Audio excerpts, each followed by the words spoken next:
ഇന്നത്തെ നമ്മുടെ റെസിപ്പി വളരെ സിമ്പിളായിട്ട് ചെയ്തെടുക്കാവുന്ന വളരെ ടേസ്റ്റി ആയിട്ടുള്ള ഒരു പലഹാരമാണ്. നോമ്പ് തുറക്കുമ്പോഴൊക്കെ തയ്യാറാക്കി കഴിക്കാൻ പറ്റിയ നല്ലൊരു റെസിപ്പി കൂടിയാണ്.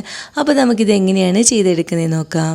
ആദ്യം നമുക്കിതിന് വേണ്ടൊരു മസാല തയ്യാറാക്കി എടുക്കുന്നതിനായിട്ട് ഈ ഒരു പാനിലേക്ക് 1 ടേബിൾ സ്പൂൺ ഓയിൽ ഒഴിച്ച് കൊടുക്കാം.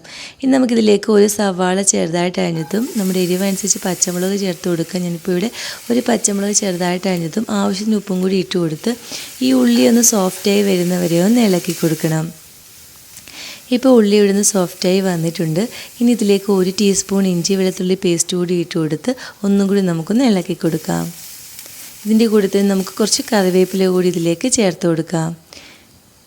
ഇനി നമുക്കിതിലേക്ക് ഒരു 1/4 ടീസ്പൂൺ മഞ്ഞൾപ്പൊടിയും 1 ടീസ്പൂൺ മീറ്റ് മസാലയും കൂടി ചേർത്ത് കൊടുത്ത് ഒരല്പസമയം നമുക്കൊന്ന് ഇളക്കി കൊടുക്കണം. ഇനി നമുക്കിതിലേക്ക് വരുന്ന ബീഫാണ്. ഞാനിപ്പോൾ ഉപ്പും കുരുമുളക് പൊടി ഇട്ട് ബീഫൊന്ന് വേവിച്ച് മിക്സിയിലിട്ടൊന്ന് ക്രഷ് ചെയ്ത് എടുത്തിട്ടുള്ളതാണ്. അത് നമുക്കിതിലേക്ക് ചേർത്ത് കൊടുത്ത് നന്നായിട്ടൊന്ന് മിക്സ് ചെയ്തെടുക്കാം.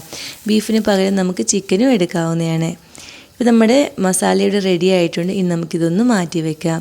ഇനി നമുക്കിതിലേക്ക് വേണ്ടുന്നത് മുട്ടയാണ്. ഞാനിപ്പോൾ 4 മുട്ട എടുത്തിട്ടുണ്ട്. അത് നമുക്ക് ഈ ഒരു മിക്സർ ജാറിലേക്കൊന്ന് പൊടിച്ച് വയ്ക്കണം.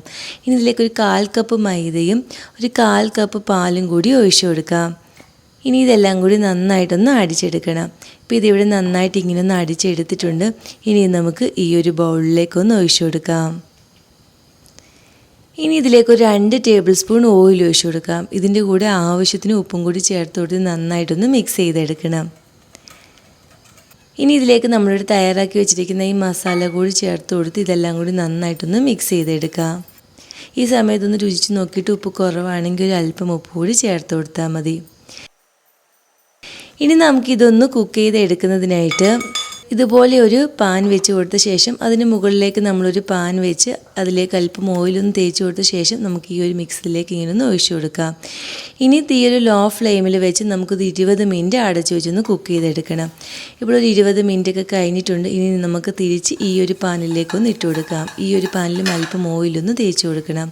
ഒരു 2-3 മിനിറ്റ് നമുക്കിങ്ങനെ ഒന്ന് ഇട്ട് കൊടുക്കാം. അങ്ങനെ നമ്മുടെ വളരെ സിമ്പിളായിട്ട് ചെയ്തെടുക്കാവുന്ന വളരെ ടേസ്റ്റി ആയിട്ടുള്ള പലഹാരം ഇവിടെ റെഡി ആയിട്ടുണ്ട്.